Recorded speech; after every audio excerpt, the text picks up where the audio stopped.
أنا معاكم وما زلنا مواصلين في تغطيتنا الخاصة الفورم دو لا اف سي ام فيدراسيون عرب دي مارشي دو كابيتو. ما زلنا مواصلين في التغطية نتاعنا ساعة من زمان من برنامج ايكوماج، وضيفنا اللمو اللي هو سيد كونتان دو مورتي fondateur et responsable des investissements Atlas. Bienvenue parmi nous ici en Tunisie et sur notre plateau Radio Express FM en direct du forum. Bonjour Manel, merci beaucoup pour votre accueil chez Express FM. C'est un plaisir d'être ici avec vous et de partager un petit peu notre vision sur l'investissement en Afrique. Bah justement, on va parler d'investissement en Afrique et on va parler des opportunités sur le marché africain. Quel rôle peut éventuellement jouer les marchés financiers pour financer ces marchés ici en Afrique? Donc aujourd'hui, si on peut tout d'abord commencer par une vue d'ensemble concernant Atlas, votre activité, quels sont les secteurs dans lesquels vous évoluez pour pouvoir aborder le sujet Afrique juste après. Très bien. Donc Atlas, c'est une société que j'ai fondée à Londres en 2018. Et au départ, autour de stratégies dites alternatives, des stratégies de hedge fund. Et nous participons donc, à tous les marchés donc, globaux, mais en particulier sur les marchés développés dans un premier temps.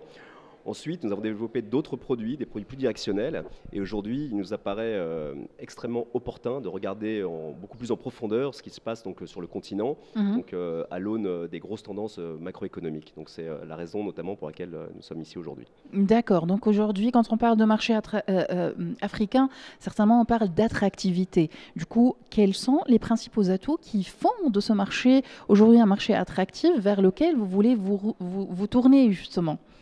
Oui, bien sûr. Alors écoutez, il y a de nombreuses statistiques qui plaident en faveur donc, du continent africain.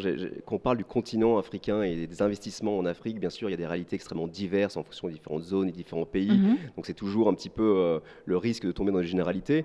En revanche, si on prend quelques chiffres, on voit que la population du continent représentera plus de 40% de la population mondiale en 2100, moins de 20% aujourd'hui.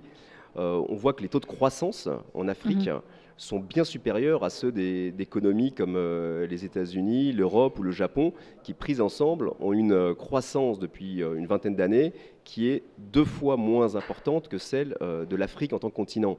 Donc on voit qu'il y a des grosses tendances structurelles d'un point de vue économique, démographique bien sûr, qui rendent le continent extrêmement attractif pour les investisseurs. D'accord, donc mis à part ces éléments que vous venez de citer, certainement en matière d'économie, en matière de marché des capitaux, en matière de financement, il y a des opportunités que vous voyez sur le continent. Bien sûr, mais alors ces opportunités, elles sont extrêmement nombreuses. En revanche, j'aurais dû le préciser lors de l'introduction de notre activité, nous, en tant qu'investisseurs, nous concentrons sur les marchés actions et les marchés cotés. Donc seulement les sociétés cotées en bourse. Et c'est là où on voit qu'il y a une opportunité absolument incroyable, car la capitalisation boursière totale du continent africain représente moins de 45% du PIB, ce qui est très faible comparé à toutes les autres zones géographiques. Dit autrement, il y a très peu de sociétés cotées en bourse en Afrique, et ce, en dépit des grandes opportunités donc, de croissance. Et du coup, c'est un grand marché pour vous? Du coup, c'est surtout une opportunité. C'est-à-dire que nous, on regarde plusieurs choses. C'est-à-dire qu'en fait, en tant qu'investisseur, on regarde par exemple en premier lieu les valorisations. Les valorisations sur le continent sont extrêmement faibles, en dépit de perspectives de croissance extrêmement intéressantes. L'autre chose, c'est en fait la capacité à trouver des opportunités idiosyncratiques, de pouvoir investir dans des sociétés en particulier, en faisant du travail sur le terrain extrêmement détaillé, car aujourd'hui, un investisseur européen, américain qui veut investir en Afrique n'a finalement que très peu de moyens d'investir. Donc généralement, c'est à travers des fonds passifs et qui surreprésentent quelques géographies. Alors à titre d'exemple, l'Afrique du Sud représente plus de 80% de la capitalisation boursière du continent pour moins de 25% des sociétés listées. Donc on voit qu'il y a un écart, si vous voulez, entre les sociétés et les supports d'investissement qui pourraient intéresser une foule d'investisseurs donc, européens ou américains et les opportunités donc, sur place. Donc c'est là où nous, fort d'un travail beaucoup plus détaillé sur le terrain, on essaye justement de trouver ces sociétés les plus porteuses qui reflètent davantage la réalité de la perspective économique de chaque pays en Afrique. Et non pas seulement aller investir dans les banques en Afrique du Sud. D'accord, donc vous avez cité justement l'Afrique du Sud. Il y a certainement d'autres pays sur lesquels vous pourriez éventuellement vous retourner. Oui, bien sûr, il y a beaucoup d'opportunités à la fois en Afrique du Nord, en Afrique de l'Ouest. Et donc, encore une fois, à chaque fois, ça va dépendre de l'étude fondamentale de chaque Mhm. société dans laquelle nous cherchons à investir. Et donc, pour cela, il faut être capable de mener des études très détaillées sur le terrain. Et c'est important dans ce cadre d'avoir également des relais locaux, des partenaires Bah locaux voilà. qui puissent nous permettre de faire ce travail. Bah, vous nous ramenez justement à un point assez important, des partenariats qui peuvent être cruciaux par rapport à votre implantation ici en Afrique. Donc aujourd'hui, les partenaires, ça revêt une importance vraiment primordiale, je pense, pour vous. Absolument, Manel. Écoutez, on ne peut pas investir en Afrique en étant à Londres, à Paris, Mhm. loin de la réalité du terrain. Et il faut avoir des relais dans chaque pays, comprendre à la fois les évolutions macroéconomiques, bien Mhm. sûr, mais aussi la réalité microéconomique de chaque société. Et pour ça, il est nécessaire d'avoir des partenaires présents sur place depuis longtemps, qui sont enracinés, qui connaissent les sociétés. Nous, on a la chance de travailler en partenariat avec le groupe Mac SA, par exemple, Mhm. qui est implanté bien sûr en Tunisie, mais aussi en Afrique de l'Ouest, ce qui nous permet d'avoir une vision beaucoup plus fine de la réalité des sociétés sur le terrain. D'accord, et en parlant de partenariat, forcément, on parle de vision à moyen et à long terme pour le continent africain. Comment est-ce que vous voyez les prochaines années en parlant Atlas et plutôt également avec ce partenariat avec le groupe MAC?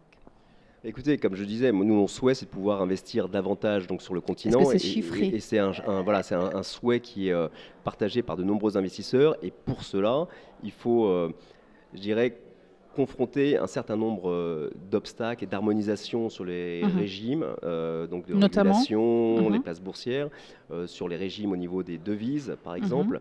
Et c'est pour ça que les événements comme celui d'aujourd'hui permettent de mettre dans une même salle donc les représentants de toutes les bourses Oui. du continent et de travailler à une harmonisation donc, qui permette ensuite aux investisseurs qui veulent développer leur activité Mhm. de pouvoir le faire sereinement. L'opportunité, elle est très compliquée à chiffrer aujourd'hui, je ne m'y risquerai pas, mais elle est énorme. C'est-à-dire qu'en fait, aujourd'hui, le continent est coupé des flux de financement extérieurs, quasiment, Mhm. quand il s'agit d'investissements sur les marchés actions, sur les sociétés cotées en bourse. Ce qui est extrêmement dommageable pour même le développement des économies locales, dans la Oui. mesure où aller lever des capitaux en bourse auprès d'investisseurs étrangers permet de conserver une grande autonomie d'un point de vue de gouvernance, tout en ayant des relais de croissance qui sont financés par des investisseurs qui Oui. partagent mon enthousiasme sur les perspectives de croissance du continent.